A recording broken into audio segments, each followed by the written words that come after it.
It is important that you familiarize yourself with all operating controls. Follow these steps to make sure the unit is in proper working order for its next use. Make certain all safety decals, guards, and shields are in place.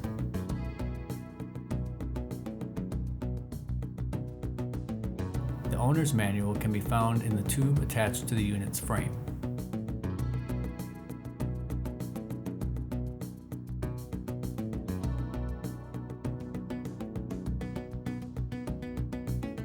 Before performing any inspections, maintenance, or cleaning, shut off the engine and make certain all moving parts have stopped. Disconnect the spark plug and make sure the hopper is completely empty.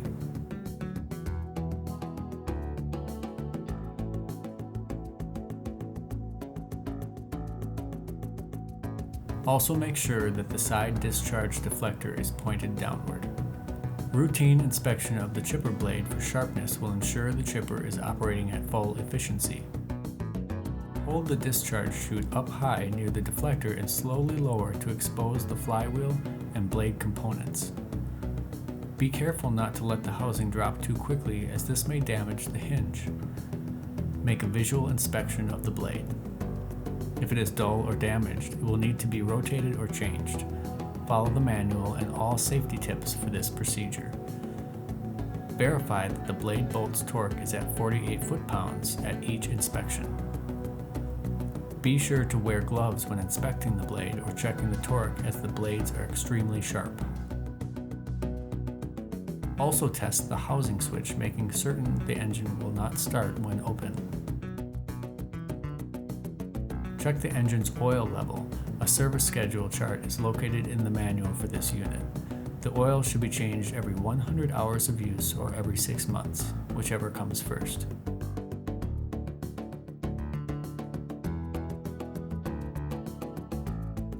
When fueling, make sure the area around the fuel cap is clean and clear of debris.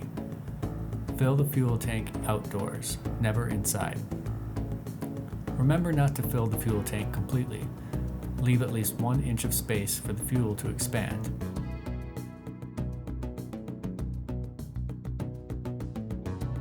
Inspect and clean the air cleaner daily. Service the air cleaner with a deep clean every 25 hours of operation. Consult the owner's manual for specific instructions on how to deep clean and service the air cleaner.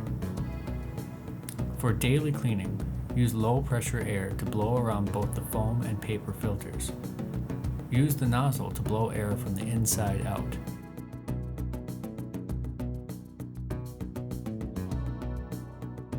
When blowing from the outside of the foam or paper filter, keep the nozzle farther away.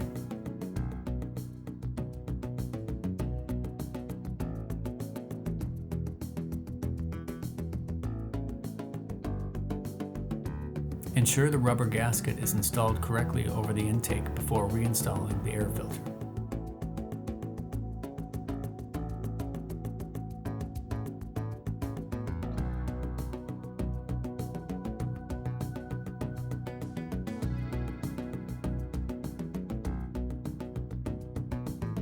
Be sure to inspect the unit's tires and to check the tire pressure for each.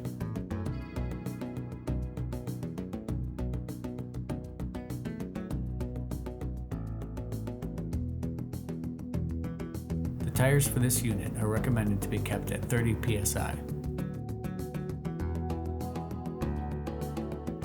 Don't forget to reinstall the valve stem cover.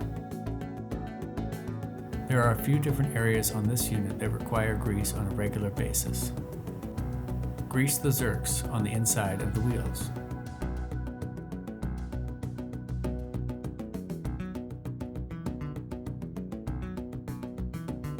As well as those on each end of the flywheel spindle shaft.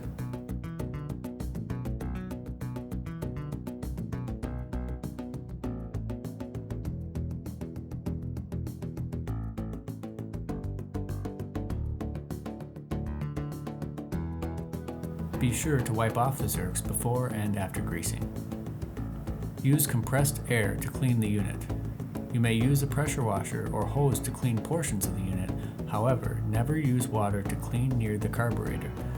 Doing so can force water into the air cleaner and soak the filter element.